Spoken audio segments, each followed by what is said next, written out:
வணக்கம். நான் சத்யவர்ஷா. இந்திய அரசியல் அமைப்பு ஆலோசகராக பணியாற்றி வருகின்றேன். அனைத்து மக்களுக்குமே இலவசமாக கொண்டு வரும் மருத்துவம் முழுமையாக மற்றும் கல்வி திறனை முழுமையாக இலவசமாக்கும் திட்டம் இன்றைக்கு கல்வியும் மருத்துவமும் மிகப்பெரிய லாபமூட்டக்கூடிய தொழிலாக அமைந்து கொண்டிருக்கின்றது.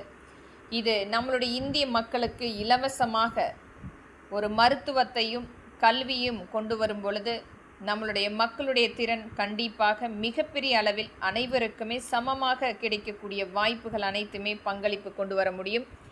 இன்றைக்கு ஒரு சாதாரணமாக இருக்கக்கூடிய குடும்பத்தில் அவர்களுடைய வாழ்வாதாரம் என்பது ஒரு அடுத்த கட்டத்துக்கு நகர்வதற்குரிய முயற்சி செய்து கொண்டிருக்கும் பொழுது மருத்துவம் என்பது அந்த குடும்பத்தையே முழுமையாக முடக்கம் செய்து அடுத்த ஒரு நிலைமைக்கு முயற்சி செய்யக்கூடிய அந்த சூழ்நிலையை மாற்றக்கூடிய ஒரு சந்தர்ப்பம் ஒவ்வொரு மருத்துவமனையுமே இன்றைக்கு வியாபாரமாகி கொண்டிருக்கின்றது.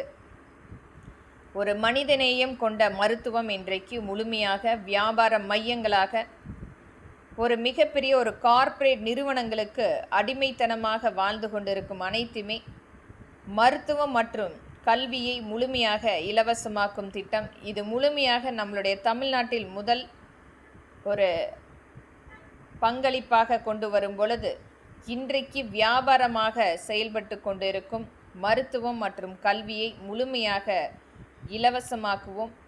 ஏழை எளிய மக்கள் அனைவருக்குமே சமமாக கொண்டு போய் சேர்க்கக்கூடிய இந்த இரண்டு துறைகளையுமே அம்மக்களுக்குரிய பங்களிப்பாக சேவை மனப்பான்மையுள்ள நிறுவனமாக மாற்றுவோம். நன்றி, வணக்கம்.